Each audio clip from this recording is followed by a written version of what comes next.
ಎಲ್ಲರಿಗೂ ನಮಸ್ಕಾರ. ಇವತ್ತಿನ ನಾವು ಒಂದು ಉತ್ತರ ಕರ್ನಾಟಕದ ಸ್ಪೆಷಲ್ ರೆಸಿಪಿನ ಅತ್ತೆ ಕೈ ರುಚಿಯಲ್ಲಿ ನೋಡೋಣ. ಸೊ ಇವತ್ತಿನ ವಿಡಿಯೋ ತುಂಬ ಸ್ಪೆಷಲ್ ಆಗಿದೆ. ಏನು ಮಾಡ್ತಾ ಇದ್ದೀವಿ ಅಂತ ಬರ್ತಾ ವಿಡಿಯೋದಲ್ಲಿ ನಿಮ್ಗೆ ಗೊತ್ತಾಗುತ್ತೆ. ಇಲ್ಲಿ ನಾನು ಹೀರೆಕಾಯಿನ ತೊಗೊಂಡಿರೋದು. ಹೀರೆಕಾಯಿನ ತೊಗೊಂಡ್ಬಿಟ್ಟು ಹೀರೆಕಾಯಿ ಮೇಲ್ಗಡೆದೇನು ಸಿಪ್ಪೆ ಇರುತ್ತೆ ಅದನ್ನು ನಾವು ತಕ್ಕೊಳ್ಳೋಣ. ಎಲ್ಲ ಸಿಪ್ಪೆನ ತೆಗೆದಾಗಿದೆ ನೀಟಾಗಿ. ತುಂಬ ಜಾಸ್ತಿನೂ ತೆಗಿಬೇಡಿ, ಜಸ್ಟ್ ಏನು ಹಾರ್ಡ್ ಲೇಯರ್ ಇರುತ್ತೆ ಅದನ್ನು ಒಂದು ತೆಗೆದ್ರೆ ಸಾಕು. ಸೊ ಇವಾಗ ಇದನ್ನು ನಾವು ಸಣ್ಣದಾಗಿ ಕಟ್ ಮಾಡ್ಕೊಳ್ಳೋಣ. ತುಂಬ ಸಣ್ಣದಾಗಿ ಕಟ್ ಮಾಡ್ಕೋಬೇಕು. ಇಲ್ಲಿ ನಾನು 4 ಹೀರೆಕಾಯಿನ ತಗೊಂಡಿರೋದು. ಸೊ ನೋಡಿ, ಎಲ್ಲ ಹೀರೆಕಾಯಿನೂ ನಾವು ಕಟ್ ಮಾಡ್ಕೋತಾ ಇದ್ದೀವಿ. ಇವಾಗ ಅತ್ತೆ ನೋಡಿ ಪ್ಯಾನಲ್ಲಿ ಹಾಕ್ತಾ ಇದಾರೆ ಹೀರೆಕಾಯಿ, ಸಣ್ಣದಾಗಿ ಕಟ್ ಮಾಡಿದ್ದಾರೆ. ಅವ್ರ ಕೈ ರುಚಿನೂ ನೋಡೋಣ ಒಂದ್ಸರಿ ಹೇಗಿರುತ್ತೆ ಅಂತ ಹೇಳಿ. ತುಂಬಾನೇ ರುಚಿಯಾಗಿರುತ್ತೆ, ನಾವು ಟೇಸ್ಟ್ ಮಾಡಿದೀವಿ. ಅತ್ತೆ ಏನಕ್ಕೆ ಸಣ್ಣದಾಗಿ ಹೆಚ್ಕೊಂಡಿದ್ರೆ ಹೀರೆಕಾಯಿನ? ಸರಿಯಾಗಿ ಹುರಿತದೆ, ಇದು ಸರಿಯಾಗಿ ಹುರಿತದೆ ಅಂತೇಳಿ ಸಣ್ಣ ಕಟ್ ಮಾಡಿ ಚಟ್ನಿ ಕಲ್ಲಲ್ಲಿ ಕುಟ್ಟೋದು. ಕುಟ್ಟಕ್ಕೆ ಈಸಿ ಆಗುತ್ತೆ ಅಂತ ಸಣ್ಣದಾಗಿ ಹೆಚ್ಕೋಬೋದಲ್ಲ. ಆಯಿಲ್ ಎಷ್ಟು ಸ್ಪೂನ್ ಹಾಕ್ಬೋದು? Oil 2 spoon. 2 ಸ್ಪೂನ್ ಸಾಕಾಗತ್ತಾ? ಸ್ಪೂನ್ ಸಾಕು.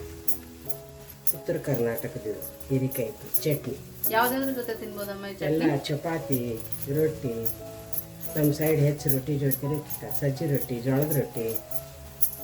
ಗ್ಯಾಸ್ ಫ್ಲೇಮ್ ಮೀಡಿಯಮ್ ಅಲ್ಲಿ ಇರ್ಬೇಕಾ, ಸ್ಲೋ ಅಲ್ಲಿ ಇರ್ಬೇಕಮ್ಮ? ಸ್ವಲ್ಪ ಮೀಡಿಯಮ್ ಅಲ್ಲಿ ಇರ್ಬೇಕಲ್ಲ. ಮೀಡಿಯಮ್ದಲ್ಲೇ ಇಟ್ಟು ಹುರಿಬೇಕು, ಸಣ್ಣ ಕಪ್ಪಗಾಗುತ್ತಲ್ಲ. ಕೈ ಆಡಿಸ್ತಾ ನೀಟಾಗಿ ಫ್ರೈ ಮಾಡ್ಕೋಬೇಕು. ನೀವು ಇನ್ನ ಯಾವ ಥರ ಚಟ್ನಿಗಳನ್ನ ಮಾಡ್ತೀರಾ? ಬಿಜಾಪುರ ಸೈಡು ಬೆಂಡೆಕಾಯಿ ಚಟ್ನಿ, ಹೀರೆಕಾಯಿ ಚಟ್ನಿ, ಬದ್ನಿಕಾಯಿ ಚಟ್ನಿ, ಟೊಮಾಟೊ ಚಟ್ನಿ. ಓಕೆ ನೋಡಿ, ಉತ್ತರ ಕರ್ನಾಟಕಕ್ಕೆ ಸ್ಪೆಷಲ್ ಅಂದ್ರೆ ಚಟ್ನಿ ಮತ್ತೆ ರೊಟ್ಟಿ. ಬೆಂಡೆಕಾಯಿ ಚಟ್ನಿ, ಬದನೆಕಾಯಿ ಚಟ್ನಿ, ಸೋರೆಕಾಯಿ ಚಟ್ನಿ, ಹಸಿ ಚಟ್ನಿ, ಹಸಿ ಮೆಣಸಿನಕಾಯಿ ಚಟ್ನಿ. ಸೊ ಕೂಡ ಫೇಮಸ್ ಅಲ್ವಾ ಬದನೆಕಾಯಿ ಎಣ್ಗಾಯಿ? ಸೊ ಬದನೆಕಾಯಿ ಎಣ್ಗಾಯಿ ಫೇಮಸ್ಸು. ಸೊ ಇಷ್ಟೆಲ್ಲ ಚಟ್ನಿ ವೆರೈಟೀಸು ಅಥೆಂಟಿಕ್ ವೇಯಿಂದ ನಾವು ಬಿಜಾಪುರ ಸೈಡಲ್ಲಿ ಹೆಂಗೆ ಮಾಡ್ತಾರೆ ಅದೇ ಥರ ಮಾಡ್ತಾ ಇದ್ದೀವಿ. ಸೊ ಇವಾಗ ನಾನು ನಿಮ್ಗೆಲ್ಲ ಲಿಸ್ಟ್ ಹೇಳಿದ್ದೀನಿ ಚಟ್ನಿಗಳದು ಮತ್ತು ಬದನೆಕಾಯಿ ಎಣ್ಗಾಯಿದು. ನಿಮ್ಗೆ ಅದರಲ್ಲಿ ಇದು ಯಾವ್ದು ರೆಸಿಪಿ ಬೇಕಂತ ಕಮೆಂಟ್ ಮೂಲಕ ಹೇಳಿ. ನಿಮ್ಗೆ ಯಾವ ಥರ ಚಟ್ನಿ ಇಷ್ಟ ಅಂತಲೂ ಕಮೆಂಟ್ ಮೂಲಕ ಹೇಳಿ.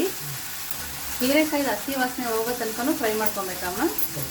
ಹಸಿ ವಾಸನೆ ಹೋಗೋದು, ಕಲರು ಸ್ವಲ್ಪ ಕೆಂಪು ಕಲರ್ ಬರೋದನ್ನ ಫ್ರೈ ಮಾಡ್ಕೊಬೇಕು.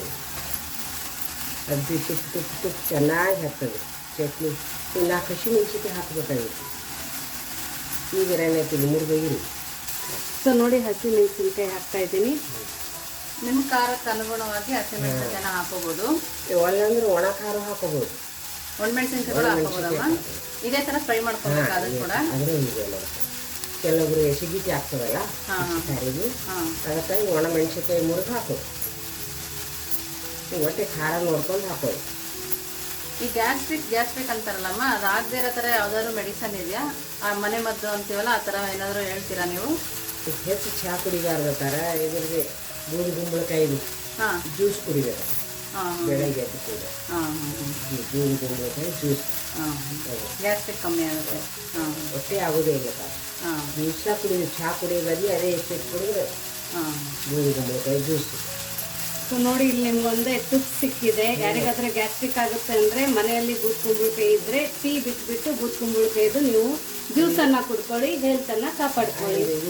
ಬಾರ್ಲಿ ಬೀಜ ಗಂಜಿ, ಬಾರ್ಲಿ ಬೀಜ ಗಂಜಿ, ಬಾರ್ಲಿ ಗಂಜಿ ಕೂಡ ಕುಡಿಬೋದಂತೆ. ಬಾರ್ಲಿ ಬೀಜದಿಂದ ಪೌಡರ್ ಮಾಡಿ ಅದರ ಗಂಜಿ ಸಹ ಕುಡಿಬೋದು. ಸೊ ಈ ಚಟ್ನಿಗೆ ಬೆಳ್ಳುಳ್ಳಿನೂ ಹಾಕ್ತಾರಲ್ವ? ಹಿಂದಿನ ಹಾಕೋಲ್ಲ ಆಮೇಲೆ ಅದನ್ನು ಸ್ವಲ್ಪ ಹಸಿ ಹಾಕಿದ್ರೆ ಮಾಡೋದು. ಸ್ವಲ್ಪ ಬೆಳ್ಳುಳ್ಳಿ ಹುರಿಬೇಕು, ಕರಿಬೇವು, ಫ್ರೆಶ್ ಕರಿಬೇವಿನ ಸೊಪ್ಪು ಕೂಡ ಹಾಕೊಂಡಿದ್ದಾರೆ, ಬೆಳ್ಳುಳ್ಳಿನೂ ಸೇರಿಸ್ಕೊಂಡಿದ್ದಾರೆ. ನೋಡಿ, ಸ್ವಲ್ಪ ಕೆಂಪಾದ್ಮೇಲೆ ಬೆಳ್ಳುಳ್ಳಿ ಮತ್ತೆ ಕರಿಬೇವಿನ ಸೊಪ್ಪು ಸೇರಿಸ್ಕೊಂಡಿದ್ದಾರೆ.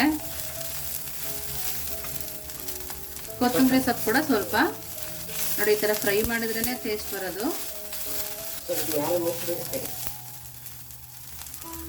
ಸೊ ಇವಾಗ ಸ್ಟೋವ್ನ ಆಫ್ ಮಾಡಿಬಿಟ್ಟು ಇದ್ರ ಮೇಲ್ಗಡೆ ಮುಚ್ಚಿಟ್ಬಿಡೋಣ. ಒಂದು 5 ನಿಮಿಷ ಸಾಕು. ಸೊ ಇವಾಗ ಅದೆಲ್ಲ ಹುರಿದು ರೆಡಿಯಾಗಿದೆ. ಇದ್ರ ಒಳಗಡೆ ಇವಾಗ 1 ಸ್ಪೂನಷ್ಟು ಜೀರಿಗೆ ಹಾಕೊಳ್ಳೋಣ. ಆಮೇಲೆ ಹೀರೆಕಾಯಿ ಒಳಗಡೆ ಏನು ನಾವು ಹಸಿಮೆಣಸಿನ್ಕಾಯಿ ಮತ್ತು ಬೆಳ್ಳುಳ್ಳಿನ ಹುರಿದಿದ್ದೀವಿ ಅದನ್ನು ಸೆಪ್ರೇಟ್ ಮಾಡ್ಕೊಂಡು ತಕ್ಕೊಂಡ್ಬಿಟ್ಟು ಇವಾಗ ಈ ಕುಟ್ಟೋ ಮನೆಯಲ್ಲಿ ಹಾಕೊಳ್ಳೋಣ. ಕುಟ್ಟೋ ಕಲ್ಲಲ್ಲಿ ಕುಟ್ಟಿದ್ರೆ ಮಾತ್ರ ರುಚಿ ತುಂಬ ಚೆನ್ನಾಗಿರುತ್ತೆ. ಚಟ್ನಿ ಕಲ್ಲಲ್ಲಿ ಕುಟ್ಟಿದ್ರೆ ಇದ್ರ ರುಚಿ ತುಂಬ ಚೆನ್ನಾಗಿ ಬರುತ್ತೆ. ಮಿಕ್ಸಿರಲ್ಲಿ ಅಷ್ಟು ಟೇಸ್ಟ್ ಬರಲ್ಲ.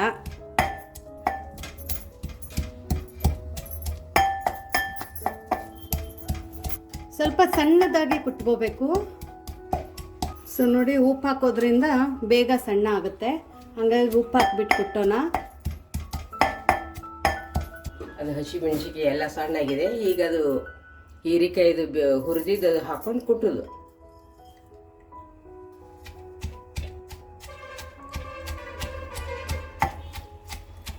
ನೋಡಿ, ಈ ಥರ ಸ್ಪೂನಲ್ಲಿ ತಿರುಗಿಸ್ಕೊಂಡು ಕೊಟ್ಟಿದ್ರೆ ತುಂಬ ಚೆನ್ನಾಗಿ ಬರುತ್ತೆ.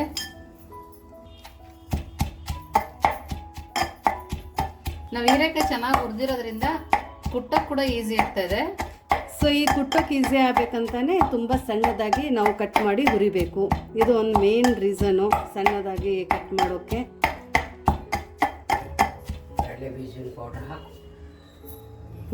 ಕಡಲೆ ಬೀಜದ ಪುಡಿ ಹಾಕೊಳ್ಳೋಣ ಸ್ವಲ್ಪ.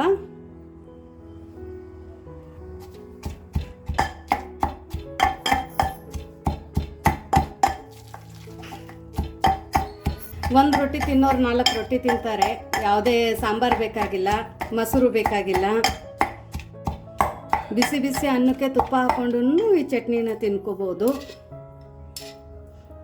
ಸೊ ಇದು ಉತ್ತರ ಕರ್ನಾಟಕದ ಸ್ಪೆಷಲ್ ಬಿಜಾಪುರ ಹೀರೆಕಾಯಿ ಚಟ್ನಿ. ಸೊ ಇದೊಂದು ಬಟ್ಲಿಗೆ ತಕ್ಕೊಳ್ಳೋಣ.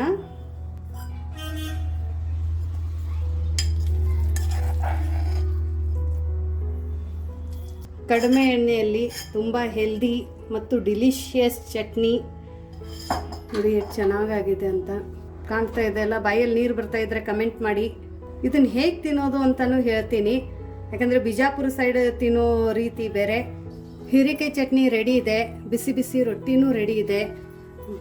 ನೋಡಿ ಎಷ್ಟು ಚೆನ್ನಾಗಿ ರೊಟ್ಟಿ ಇದೆ. ಇನ್ನೂ ಒಂದು ರೊಟ್ಟಿ, ಈ ಥರ 2 ರೊಟ್ಟಿ ಇಟ್ಕೊಂಡು ಇದ್ರ ಮೇಲೆ ಹೀರೆಕಾಯಿ ಚಟ್ನಿ ಹಾಕ್ಕೊಂಡು, ಹೀರೆಕಾಯಿ ಚಟ್ನಿ ಮೇಲೆ 1 ಸ್ಪೂನ್ ಎಣ್ಣೆ ಹಾಕ್ಕೊಂಡು ಸಪ್ಪನ ಬ್ಯಾಳಿ ಇಟ್ಕೊಂಡು ತಿಂದರೆ 4 ರೊಟ್ಟಿ ತಿಂತೀರ. ಸೊ ಈ ರೆಸಿಪಿ ಹೇಗೆ ಅನ್ನಿಸ್ತು ಅಂತ ಹೇಳ್ರಿ. ಇದು ನೋಡಿ ತಿನ್ನೋದು ಹೆಂಗಂದ್ರೆ, ರೊಟ್ಟಿ ಮುರಿದು ಇನ್ನೂ ನಂದು ರೊಟ್ಟಿ ಕೈ ಅದ, ರೊಟ್ಟಿ ಬಡಿತಾ ಇದ್ದೀವಿ. ಹೀರೆಕಾಯಿ ಚಟ್ನಿ ಮಿಕ್ಸ್ ಮಾಡಿ ಎಣ್ಣೆಯಲ್ಲಿ ಈ ಥರ ಮಾಡಿ, ಬೇಕಂದ್ರೆ ತುಪ್ಪ ಬೇಕಂದ್ರೂ ಹಾಕೋಬಹುದು, ಬೇಕಂದ್ರೆ ಹಿಂಗೆ ತಿನ್ರಿ. ಬೇಡಪ್ಪ ನಮಗೆ ಸಪ್ಪನ ಬ್ಯಾಳಿನೇ ಬೇಕಂದ್ರೆ ಸಪ್ಪನ ಬ್ಯಾಳಿಗೆ ಹಚ್ಕೊಂಡು ತಿಂದ್ರಿ. ಯಾವ ಮಕ್ಕಳು ಜವಾರ್ ರೊಟ್ಟಿ ಅಂತಾರಲ್ಲ, ಜೋಳದ ರೊಟ್ಟಿ ತಿನ್ನಲ್ಲ, ಅವರು ಸಹ 4 ರೊಟ್ಟಿ ತಿಂತಾರೆ. ಸೊ ನೋಡ್ರಿ ಹೇಗಿದೆ ಅಂತ ಇವಾಗ ಇಲ್ಲಿ ಹೇಳ್ತಾರೆ. ಇರಿ, ಆಶಾ ತಿಂತಾ ಇದ್ದಾಳೆ. ತುಂಬಾನೇ ಚೆನ್ನಾಗಿದೆ, ತುಂಬಾ ಚೆನ್ನಾಗಿದೆ. ಬಾಯಲ್ಲಿ ನೀರು ಬರ್ತಾ ಇಲ್ಲ. ಇಲ್ಲಿ ನಮ್ಮ ಮತ್ತೆ ಏನ್ ಹೇಳ್ತಾ ಇದ್ದಾರೆ ಕೇಳಿ ಒಂದ್ ನಿಮಿಷ. ಬಾಣತೆರ ಉಣೋದು ಅಡಿಗೆದು, ಬಾಣತೆರ ಉಣ ಅಷ್ಟು ರುಚಿಯಾಗಿರ್ತದೆ. ಮಗುವಿಗೆ ಹೊಟ್ಟೆ ನೋವು ಆಗಲ್ಲ, ಏನಿಲ್ಲ. ಇಂಥದ್ದು ಬಿಸಿ ಬಿಸಿ ದಿನ ತಿಂದ್ರು ಬಾಣತೆರ ಊಟಿದ್ದಂಗೆ ಇದು. ಹೀರೆಕಾಯಿ ಚಟ್ನಿ, ಸಪ್ಪನ ಬ್ಯಾಳಿ. ಬಾಣಂತಿಯರಿಗೆ ಏನು ಮಾಡಬೇಕು ಅಂತ ತಲೆ ಕೆಡಿಸ್ಕೊಂತಿರ್ತೀವಿ ನೋಡಿ. ಈ ಥರ ರೆಸಿಪಿ ಮಾಡಿಕೊಟ್ರೆ ಅವ್ರಿಗೂ ಒಳ್ಳೇದು, ಮಕ್ಕಳಿಗೂ ಒಳ್ಳೇದು. ತುಂಬಾನೇ ರುಚಿಯಾಗಿರುತ್ತೆ. ರುಚಿಯಾಗಿದ್ರೆ ಅವರು ತಿಂತಾರೆ. ನೀವು ಒಂದ್ಸರಿ ಮಾಡಿ ಹೇಗಿತ್ತು ಅಂತ ವಿಶ್ಫುಲ್ ಅಡುಗೆ ಮನೆಗೆ ಕಮೆಂಟ್ ಮಾಡಿ, ಲೈಕ್ ಮಾಡಿ, ಶೇರ್ ಮಾಡಿ, ಸಬ್ಸ್ಕ್ರೈಬ್ ಮಾಡಿ. Thank you.